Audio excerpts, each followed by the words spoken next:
Не слушай този запис, докато шофираш или управляваш машини. Благодаря.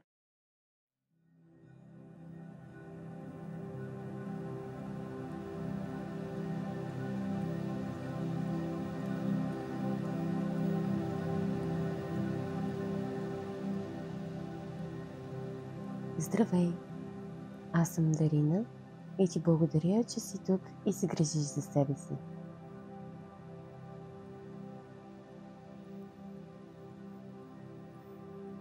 Тази медитация е създадена, за да ти даде яснота. Ще ти даде мъдрост, може би и достъп до твоята вътрешна мъдрост или нечия друга, от която вероятно имаш нужда.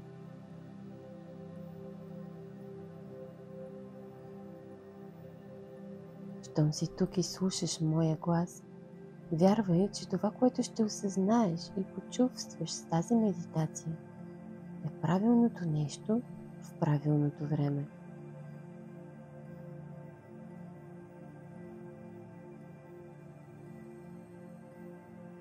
Когато си готов, облегни се удобно назад, в легнало или седнало положение. Нека гръбначният ти стълб бъде изправен, а брадичката е леко наведена.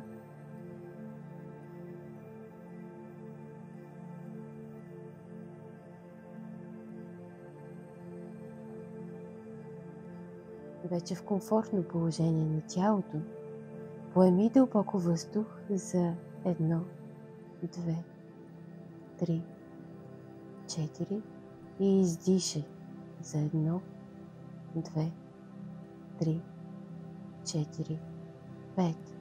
И още веднъж вдишай за 1, 2, 3, 4 и издишай за 1, 2, 3, 4, 5.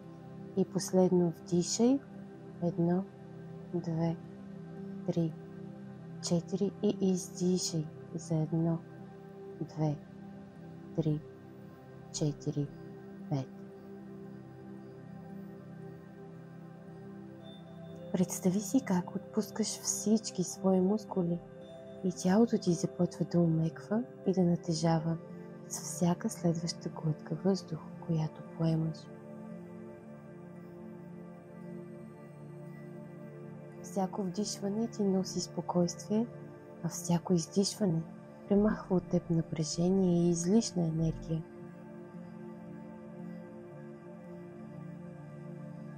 Вдишваш новото и издишваш излишното.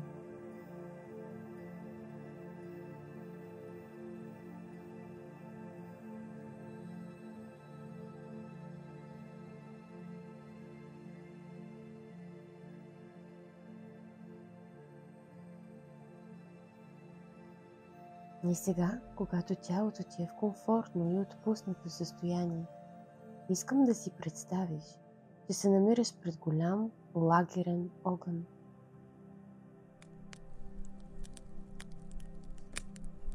Ти се намираш на комфортно за теб разстояние от огъня. Около него няма никой друг, а ти чувстваш спокойствие и безопасност. Гледаш огъня, чуваш пуканията му, толкова пленителен и носещ топлина, спокойствие, от които имаш нужда. Загледай се в пламъците му, как играят с въздуха, толкова успокояващо и някак магическо.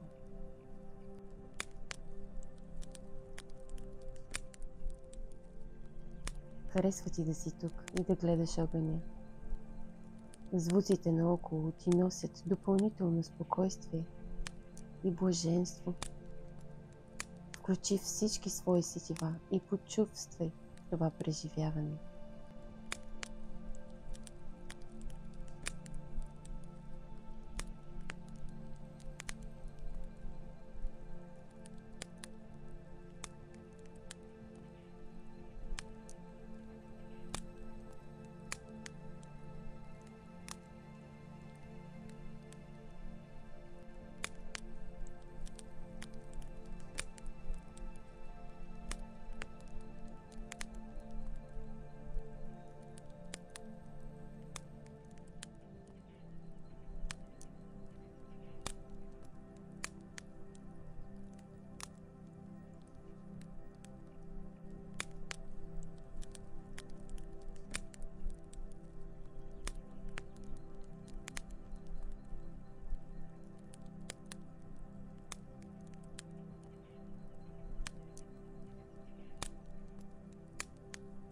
И както си стоиш така, блажено до огъня и се наслаждаваш на мира и хармонията в себе си и наоколо, забелязваш, че някой приближава и сяда от другата страна на огъня.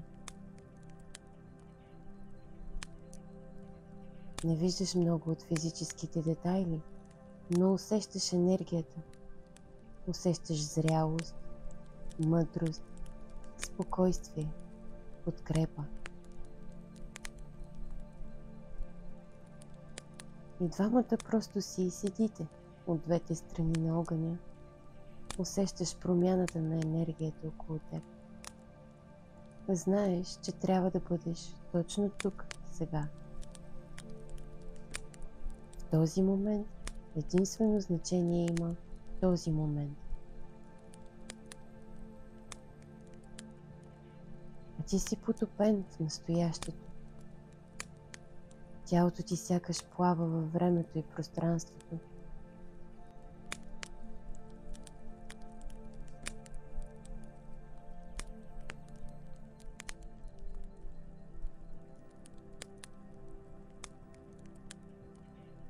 Човекът насреща проговаря, но не с думи, а с енергия. И ти усещаш още по-силно излъчващата се мъдрост и подкрепа. Позволи на тази мъдрост да те достигне. Отвори съзнанието си и чуй съобщението му. Какво трябва да знаеш в този момент? Ти постой тук, слушай и чувствай, а аз ще се върна след малко.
сега, когато ти прие съобщението на мъдреца срещу теб, той е готов отново да поеме по своя път към някой друг, който има нужда от неговата мъдрост и опит.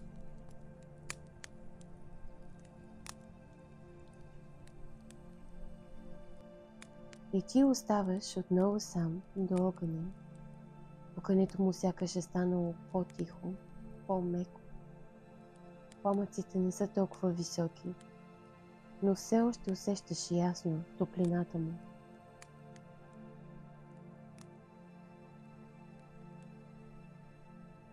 Стоиш и си мислиш за мъдреца и неговото съобщение. Понякога яснотата, от която имаме нужда, идва от най-неочакваните места, в най-неочакваните моменти. И ние често със своето непрестанно мислене и премислене заглушаваме собствения си вътрешен глас или игнорираме знаците, които получаваме.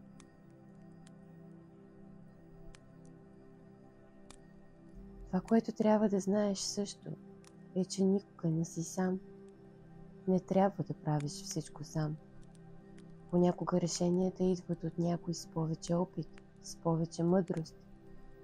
И всичко, което трябва да направим, е да останем в настоящия момент, да се потопим в нашето сега и да не позволяваме на мислите ни да заглушават гласовете, които ни шептят.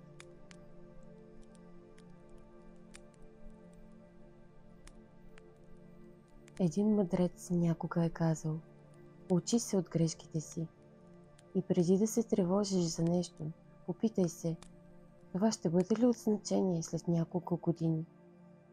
Наслади се на сегашния момент и на сегашната си форма, защото всички се променяме, а сегашният момент е единственото, което имаш.